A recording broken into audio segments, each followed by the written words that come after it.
గోమాతను పూజిస్తే గోమాతను ఒక్కసారి తలుచుకున్న 33 కోట్ల దేవతలను తలుచుకున్నంత పుణ్యం ఉంటుంది. తెలిసి తెలియక ఏమన్నా పాపాలు చేసినా జై గోమాత అంటే మన పాపాలన్నీ నశిస్తాయి. జై గోమాత.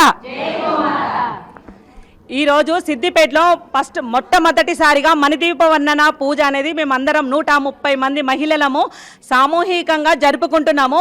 ఇంతవరకు సిద్దిపేటలో ఎప్పుడు జరగలేదు. ఈసారి ఫస్ట్ టైం 130 మంది మహిళలము అందరం అనుకొని కలిసి కట్టుగా సామూహికంగా జరుపుకుంటున్నాము.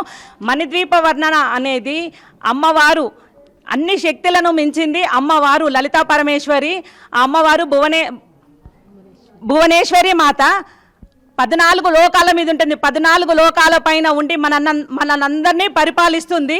మనము చేసిన పాపాలు పుణ్యాలు తెలిసి తెలియక చేసిన అన్నీ కూడా అమ్మ మనల్ని ఎప్పుడూ చూస్తుంది, రక్షిస్తూ ఉంది.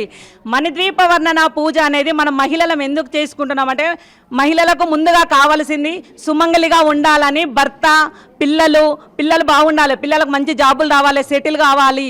అందరికీ స్వంత ఇల్లు కళ ఉంటుంది. చిన్నదో పెద్దదో ఎవరికైనా సరే అందరికీ స్వంత ఇల్లు కళ ఉంటుంది. ఈ మణిదీప వర్ణన పూజ చేసుకుంటే అందరికీ ఏంటంటే స్వంత ఇల్లు కళ అనేది నెరవేరుతుంది.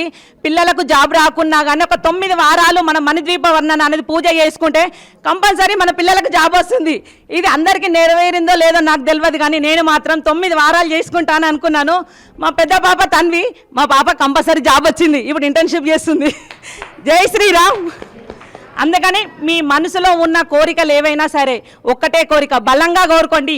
ఇక్కడికి వచ్చిన మహిళలందరూ ఈ 130 మంది సువాసినీలు అందరి కోరిక తీరాలని ఆ అమ్మవారిని మనస్ఫూర్తిగా కోరుకుంటున్నాను. For more videos like this, subscribe Big TV channel.